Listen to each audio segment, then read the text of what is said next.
तरीके से निभाते हैं, मंच में हो या समाज में हो या अपने जीवन में, वो हमारी पात्रता के ऊपर निर्भर करता है। मेरे जीवन में गुरु का एक बहुत बड़ा महत्व है और मेरी बहन कमलिनी, जहाँ मैं कहूँगी वहाँ कमलिनी शामिल होंगी, जहाँ आशीर्वाद होगा वहाँ गुरु का सानिध्य। उनसे ही मुझे जीवन का हर मार्गदर्शन मिला। जीवन में सीखने के बहुत से चरण हैं और हम उसी से सीखते हैं। पहला है अक्षर ज्ञान, जहाँ शब्द ही सबसे पहले, तो कितना अच्छा शब्द संसार और मेरा कार्य क्षेत्र जो भी है, कला क्षेत्र।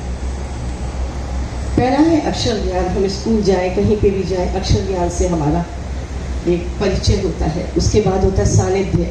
हमारे नृत्य क्षेत्र, कला क्षेत्र में सानिध्य गुरु का बहुत मायने रखता है। तीसरा होता है अनुभव और चौथा होता है संघर्ष, जो अंत तक चलता रहता है और हमें प्रेरित करता रहता है आगे के चार से। मैं जब गुरु जी के सानिध्य में आई और चूँकि मैं जो कुछ भी बनाऊंगी वो चौथे से अनुभव से बताऊंगी। मैं साइंस की स्टूडेंट थी, कमलिनी और मैं दोनों, और जैसा बच्चों में होता है हम लोग सोचते थे कि आर्ट्स साइंस से हम लोग बहुत श्रेष्ठ हैं, ऐसा हम लोगों की मानसिकता थी स्कूल के समय में। स्पोर्ट्स चैंपियन थे तो मानसिकता और भी, दूसरी फौजी फैमिली के थे तो दिमाग और भी ऊपर चढ़ा हुआ। लेकिन जिसे कहते हैं एक शब्द आपकी दिशा बदल देता है, एक राह आपका एक दूसरा मोड़ दे देती है। ऐसे गुरु सानिध्य और कोई ऐसी घटनाएं हुई जीवन में जो मुझे इस तरफ लेती आई और मैं कला के साहित्य के आगोश में आके फिर उसी की होके रह गई। गुरु जी के पास जब हम जाते थे नृत्य सीखने, ता थे तत्, और आगे भी जो शब्द थे उसमें शब्द थे और कहीं अर्थ नहीं था। अर्थ हमें पाँव के घुंघरुओं से ढूंढना होता था। दिग्धा दिग दिग दिग थो दिग दिग थे, दिग्धा दिग दिग दिग थो दिग दिग थे, दाई दो थे तथा थे ताते को पूरा। अब घुंघरू में एक गोली है, पाँव फ्लैट है, इस बोल की तलाश कैसे होगी, उसमें नवरस की अभिव्यक्ति कैसे होगी, उस शब्द में अभिव्यक्ति को ढूंढना एक बिल्कुल निराकार को आकार देके साकार करने की एक अनुभूति है। कला में हम एक शून्य से सर्जना करते हैं और फिर पूरे ब्रह्मांड में घूम के फिर उस शून्य में समाहित हो जाते हैं, प्रवेश कर जाते हैं। लेकिन जब गुरुजी को नाचते देखती थी तो उनके हर पाँव की तराश, मुझे लगता था उनके हर भाव भंगिमा में, पुरुष होते हुए भी उनमें जो चीज़ें उनमें आनी चाहिए, और शनि शनि कैसे आती है। जैसे चुंबक के साथ आप थोड़े से लोहे के टुकड़े डाल दें, थोड़े समय बाद वो भी थोड़े चुंबकीय हो जाते हैं और वो उसको ही अट्रैक्ट कर लेते हैं। ऐसे गुरु शिष्य का सानिध्य रहता है। शब्द बहुत मायने रखता है जीवन में। शब्द जीवन का अर्थ है और शब्द ही अनर्थ कर सकता है। पूरे रामायण भागवत सब कुछ इसी पे ही लिखी हुई है और शब्द बहुत प्रेरित करता है, प्रभावित करता है। शब्द दिल को छू जाता है, आत्मा में उतर जाता है। लेकिन शब्द वहीं तक रहता है जब तक उसे स्वर का माध्यम ना मिले, स्थिर रहता है। स्वर उसको चलाता है। मैं बोल रही हूँ तो आप तक पहुँच रहा है, स्वर है। और ये ब्रह्मांड में स्वर की, ध्वनि की बहुत महत्व है। शब्द बहुत अच्छे लिखे हैं, पुस्तक में बंद है, जब तक कोई पढ़ के उसको स्वर दे के नहीं बताएगा। इसलिए पहले प्रवचन होते थे, सब लोग पढ़े लिखे नहीं होते थे, एक जना प्रवचन देता था, सब सुनते थे, उसके मायने बताते चले जाते थे अपने अपने दृष्टिकोण से। और स्वर में भी एक महत्व है, किस सप्तक में, किस्से में और बोलने का तरीका। इस समाज में, क्योंकि हम कहते हैं नृत्य संगीत जीवन है और हम उस जीवन में ही पल रहे हैं। एक शब्द कहती है, एक सेंटेंस है शब्दों का पूछा हुआ, तुम जाके तो देखो। आप बोलेंगे मुझे प्यार से करिए, तुम जाके तो देखो। उसी में मैं स्वर बदल दूंगी, शब्द हो, तुम जाके तो देखो। अच्छा, मुझे जाने को क्या है ये? तो स्वर किस में, कितनी गति में, कितने उतार चढ़ाव में बोलना है, ये भी बहुत जीवन में मायने रखते हैं। इसलिए तो कहते हैं जो कलाकार है वो कितना बोलना है, नफातुला कितना कहना है, वो सब चीज़ें। और साहित्यकार भी, मैं कलाकार कहते इसलिए कह रही हूँ, मैं नृत्यकार हूँ इसलिए, नृत्यांगना हूँ इसलिए। तो ये बहुत जीवन में महत्व रखता है कि कहाँ, कितना, कब और कैसे। मैं जब पाँव की गति सबको समझ गई तो धीरे धीरे, जिसे मैंने कहा चुंबकीय आकर्षण में गुरु जी के चलते रहे। एक बार बीमार पड़ी तो मम्मी साहित्य रत्न कर रही थी और मुझे लगता था माँ इतनी बेवकूफ़ी कर रही कि उस समय में इंग्लिश लिटरेचर सब ना करके साहित्य रत्न हिंदी में मैं क्यों कर रही हूँ, समझ में नहीं आ रहा था। मेरे हाथ लगी जयशंकर प्रसाद जी की किताब और मैंने उसे पढ़ा। शशि मुख पर घूंघट डाले आंचल में दीप छुपाए, जीवन की इस गौधूली में तुम कौतूहल से आए। माना वो छलना थी पर उसमें मेरा विश्वास जना था, उस माया की छाया में मैं स्वयं सत्य बना था। उस दिन के बाद पता नहीं 30 साल हो गए, वो 40 साल, मैंने कभी दोबारा पढ़ा नहीं, लेकिन वो मेरे मन में उतर गया। कितना अच्छा भाव लिखा है, एक हृदय इतना अच्छा कुछ बोल सकता है। कितनी भाग्यशाली होगी वो नारी जिसके लिए वो लिखा गया। घर में सुंदर बिजली से, बिजली में चपल चपक सी, आंखों में काली पुतली, पुतली में शाम झलक सी। कहाँ कहाँ से ढूंढ के लाते हैं ये लोग, यहीं बैठे रहते हैं, सारी ब्रह्मांड में घूमते रहते हैं और लिखते रहते हैं। मेरा हृदय थोड़ा झुका। उसके बाद जब मैं गुरु जी के पास धीरे धीरे जाने लगी, कवित्र थे छोटे छोटे से और उन्हीं के द्वारा लिखे हुए, देखिए इसमें हमारे नृत्य का साहित्य कितना अच्छा है। अक्षर सुनिए, जब राधा कृष्ण चले जाते हैं मथुरा, कहते कर के कंगन करक गए, उनके कंगन करक जाते हैं, उन्हें लक्षण लगता है कुछ अशुभ हुआ है। कर के कंगन करक गए कि घट नट नागर, किधर गिरधर किधर गए, काका है सारा। कर के कंगन करक गए कि घटत नट नागर, किधर गिरधर किधर गए, मुकुट दिन रैन रतत राधा नट नगर को, धान नगर को धार नगर को यहाँ, धान नगर को धार नगर को यहाँ, धान नगर को धार नगर को यहाँ। तो ऐसी प्यारी चीजें जब दिमाग में, जब मस्तिष्क में उतरने लगी तो एक दूसरा आवरण आ गया, एक दूसरी सोच हो गई। हम जिस दृष्टि से समाज को देखते थे, लोगों को देखते थे, वो दृष्टिकोण बदल गया। और दृष्टिकोण बदल गया तो थोड़ा सा आगे चलती हूँ, छोटे छोटे अनुभव और छोटा छोटा लिखा हुआ आपको बताऊंगी, कैसे एक अनजान व्यक्ति एक शब्द की आकोश में आके अपना एक दिशा बदल देता है। तो हम लोग ग्वालियर में लक्षणी यज्ञ में थे, लौट रहे थे, राजमाता सद्या जी साथ में थी। कोई फूसे की गाड़ी उलट गई थी, ट्रेन लेट हो गई, हम स्टेशन में, राजमाता जी बोलती चलिए चलिए, हम महल में चल के बैठते। हमने कहा रात होगी, अब दूसरी ट्रेन आने वाली होगी ग्वालियर से, पता नहीं अब फ्लाइट है नहीं, उस समय फ्लाइट नहीं होती थी।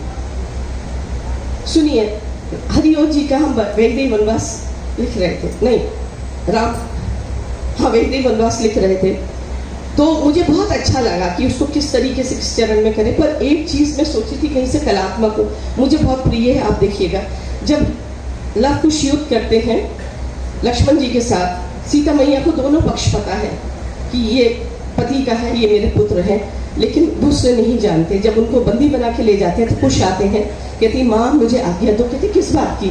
कहते उनको बंदी बना के ले गए हैं, पुत्र आज्ञा के बिना नहीं जा सकते थे।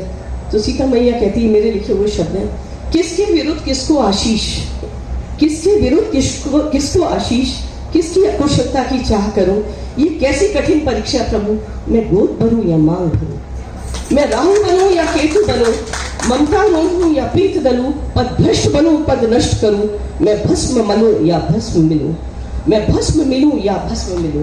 मतलब राहु केतु माने एक शरीर के दो, तो कहाँ से आप किसको पूछते हैं, किस लौ का किस अंश आपके अंदर आ जाता है। मैं बिल्कुल जीरो थी और अभी भी जीरो ही हूँ। किसके विरुद्ध किसको आशीष, किसकी अकुशलता की चाह करूं, ये कैसी कठिन परीक्षा प्रभु, मैं गोद भरूं या मांग भरूं, मैं राहु बनूं या केतु बनूं, ममता रोधूं या प्रीत दलूं, पद भ्रष्ट बनूं या पद नष्ट करूं, मैं भस्म मिलूं या भस्म मलूं, मैं भस्म। और जब मैंने इसका सीतामढ़ी में करा तो कहते हुए मेरे आंखों में आंसू आ गए। ऐसे कभी कभी गुरु का आज्ञा पालन करना, वो कहते हैं हम कभी भी ना नहीं करते। सुनामी का समय था और पहली बार इतनी विराट रूप में देखी थी, और मैं कैलाश मानसरोवर से आई थी, 2003-4 की ऐसी बात है। हिंदू कॉलेज में कार्यक्रम था, मंच चल रहा था हमारे दूसरे कार्यक्रम के अलावा, तो गुरुजी बोले जाके कुछ बोल के आओ, और उनकी आज्ञा हम लोगों को जो भी कहते थे करो तो हम कर देते हैं। सुनी सुनामी में कुछ पंक्तियां, उसी समय मैंने सहजता में बोली। समुद्र बड़े शांत गंभीर तरीके से लगता है, और नदी पे तो आपको पता है सब याचमन करते हैं, हरी भरी रहती है हमेशा, उसमें एक उत्साह रहता है। समुद्र को संबोधित है, अकेलापन लगता है तुम्हें भी खलने लगा है, अकेलापन लगता है तुम्हें भी खलने लगा है, इसलिए आगोश में सभी को अपनी भरने लगा है। ना समझी थी तुम्हारी महफिलें यूं सजा नहीं करती, मुर्दों से शमशान बनते हैं। मैं फिर ना कभी ऐसी गलती करना, नहीं तो तुम्हारा अस्तित्व बिखर जाएगा। इतने बहते आंसुओं से तुम सा एक और बन जाएगा, इतने बहते आंसुओं से तुम सा एक और बन जाएगा। ऐसी छोटी छोटी 2-3 और सुनाऊंगी आपको अपने अनुभव के आधार पे। पुरुष और नारी के लिए सभी लोग कभी यहाँ बोलिए कभी वहाँ बोलिए। हमारे नृत्य में कोई इस तरीका का नहीं, जो पात्रता करते हैं वही पुरुष है। मैं पुरुष का पात्र करूंगी, मैं पुरुष हूँ। आप स्त्री का पुरुष करेगा तो वो स्त्री है। और आत्मा से करती है, आत्मा का लिंग नहीं होता, इसलिए हम लोग इसको ज्यादा भेदभाव को मानते नहीं है। आसमां को पुरुष तत्व माना है, जमीन को स्त्री। सहनशील हो नहीं सकता, छू नहीं सकता। सुनिएगा, आसमां जितना भी झुके जमीन हो नहीं सकता, जमीन जितना भी उठे आसमां छू नहीं सकती, मगर फिर भी साथ साथ चलते हैं। मोहब्बत की इससे अच्छी मिसाल हो नहीं सकती। इतनी भी धरती नहीं मिलेगी जहाँ आसमां नहीं है, लेकिन मिलते हुए नजर आते हैं। क्षितिज महज एक धोखा है, क्षितिज महज एक धोखा है। बिछुड़कर कभी किसी से कौन चैन से सोया है, और शबनम का हर कतरा इस बात की देता है गवाही। धरती ने अपना आंचल रात आंसुओं से भिगोया है, लगता है आसमां भी रात भिगोया है, लगता है आसमां भी रात भिगोया है। एक दूसरे के पूरक है। 2 और सुनाऊंगी छोटी छोटी दीदी, फिर विदा लूंगी। आपकी बड़ी बड़ी आंखें बड़ी अच्छी लग रही है और मैं जरूर सुनाऊंगी। हमारे सामने और अतिथि बैठे हैं जो मिल रही है। 2 और सुनाऊंगी क्योंकि सुनने वाले नहीं मिलते ना। कहाँ मिलता है। अजीत जी, सुजाता जी, शोभना जी, हो तो सिर्फ दो सुनाऊंगी दीदी। कौन सी सुनाऊं?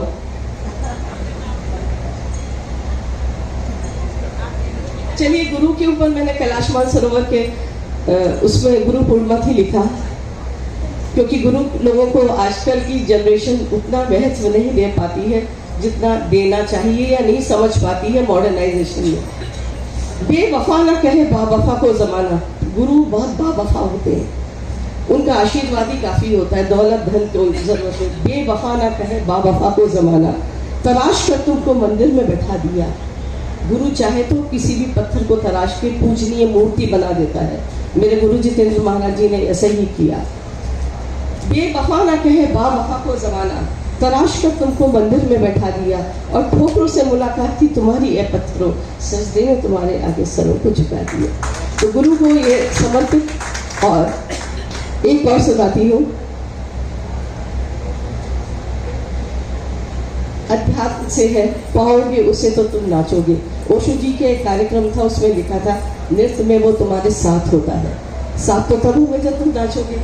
पाओगे उसे तो तुम नाचोगे और नचाओगे भी, उसके आने से ही नृत्य होता है। वो गुनगुनाएगा और तुम नाचोगे। जब वो नहीं रहेगा, तुम नहीं रहोगे, तब तुम्हारी लेखनी में, तुम्हारी वाणी में, तुम्हारे नृत्य में, तुम्हारे संगीत में उसका आभास होगा, और यही आगाज होगा।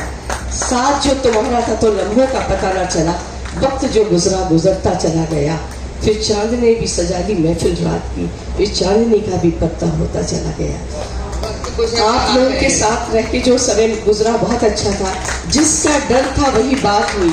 अमूमन हम जिससे डरते हैं वही लम्हा, वही हादसा हमारे साथ होता है।